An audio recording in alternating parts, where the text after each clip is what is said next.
Hi, everybody. Welcome to my weekly announcement. We know that we are in Module 6 right now, and there's a lot coming due, and it's not necessarily our typical module anymore. We're kind of just working off of just what's coming up. So I know last week in my recording, I went over in detail how to complete the author study as well as the annotated bibliographies.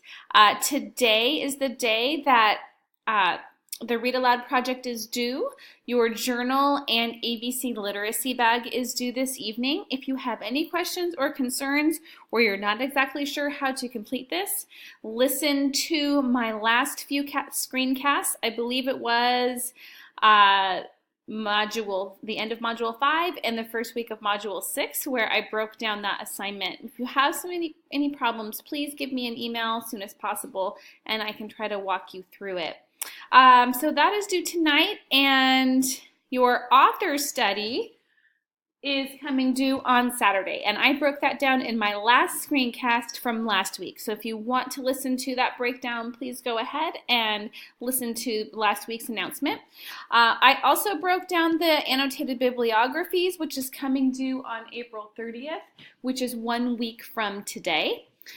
Remember, with your annotated bibliography, this is a Google form, and the Google form is to be filled out 10 times. So for each of the 10 books that you are choosing for your critical issue in children's literature that you already have chosen because you submitted your plan on Sunday, you will now start choosing your books. So each one of these forms will be completed per book. You will not have indication that this has been completed through Canvas. It's going to show up as not complete because this is a Google Google form. So therefore, don't panic. If you filled it out, you have confirmation that it's done, and you can have that confirmation by clicking on, oops, no, not the template. Not the template. You can have that confirmation here by clicking on your spreadsheet. So you can see a lot of people have already begun submitting. So if you ever want to make sure that you have completed, just go ahead and click on the spreadsheet and you will find your name here and be able to verify that for yourself. Remember, this spreadsheet is available to everybody. Anybody can view it. It's not confidential by any means because I want you to have all and any possible book suggestions or representations of all issues so that in your teacher toolbox that we talk about throughout our program, you will have this. So if ever you were in a class and you feel like you need to have a discussion about bullying, you could go into this spreadsheet and find some great topics or great articles that would be related to an issue such as that. So feel free to utilize that. That's yours for the keeping. It's never going away. It's always going to be shared with you. So that is not due until next Tuesday. But so again, we're kind of just continuing to look ahead. I know there's so much due. I just wanted to break down a couple more things. So as we look ahead to the last couple of weeks of class, our focus is going to be the final project, parts 3, 4, and 5, and your last literature study, The Invention of Hugo Cabret. So as we take a look at the final project, what our focus is going to be is part 3 and 4. And what this is a Google presentation. So we will be using Google Slides. If you prefer to use PowerPoint, that's fine. You'll just have to be able to share that PowerPoint in an upload. But Google Slides really is easy. And so I recommend using that. So your presentation, you're going to be making a presentation as if you were presenting your research that you have learned from researching the critical issue to the class. So if we were a face-to-face class, we would have presentations. Each one of you would come up. You would share your PowerPoint with us. And that PowerPoint is going to contain what your critical issue is and why it's important. You have already done a lot of this information or researched a lot of this information last week when you put together your plan. So the first slide should just be a title slide, and then the next one should be an explanation of what the critical issue is, why that critical issue is important. You can break that into 2 slides, 3 slides, however you are most comfortable. There is not a specific requirement.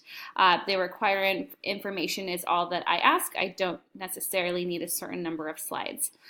The scope of your project is pretty straightforward. It's just letting us know the grade range that you were targeting as you collected your books, the formats of the books that you chose, as well as the genres.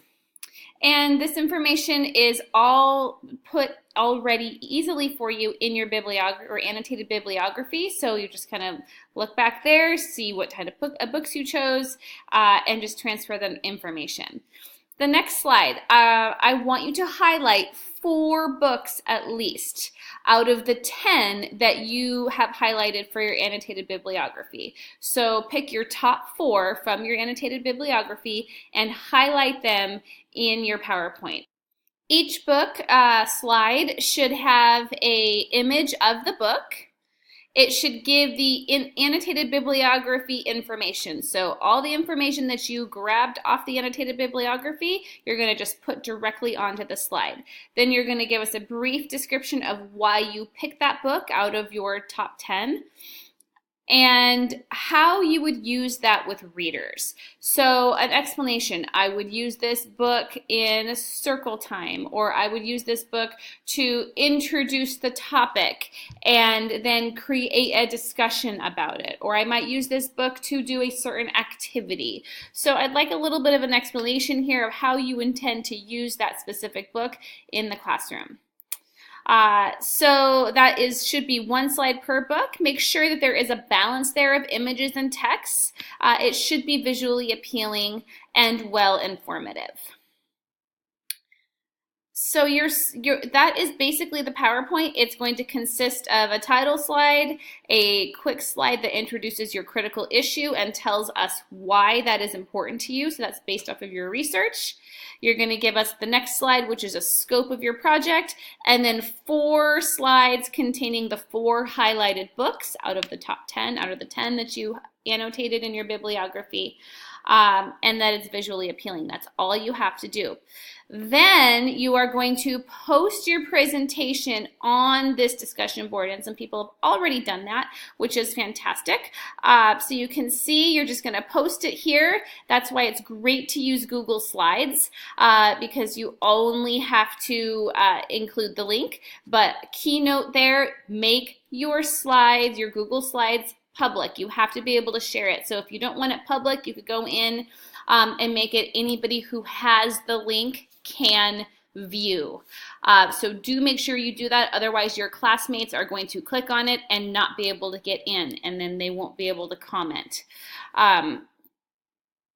So once you've posted your link, then you are going to read and respond to at least 2 peers' presentations. So go into their posts and read their PowerPoints, come back to the discussion board and review the presentations from your peers. Your presentations should be relevant and thought-provoking. I'm sure many of you have been in a face-to-face class. This is that participation piece where somebody has given a presentation and now you're being graded on your participation, raising your hand, giving a comment, asking a question, maybe adding your own insight because maybe that topic is something you're familiar with. So these should be pretty in-depth. I'm looking for some nice responses here. I don't want to see, hey, great slides, I really learned a lot, happy face. That's really not going to give me the understanding that you read the slides. So I am looking for some content here, as this is part 4 of your presentation. So do make sure that you post this discussion board by Thursday, May 2nd. Again, that post should consist of just your Google link to your slides, and then make your response post to your peers by Sunday. Okay, everybody, I'm going to stop here and I'm going to make another screencast that's just going to break down Hugo because I think that will just be less of a rush. So I hope that you have your questions answered and you're ready to go for the final project. If you have any questions about the final project or Hugo or anything, please let me know. Have a great day, everybody. Bye.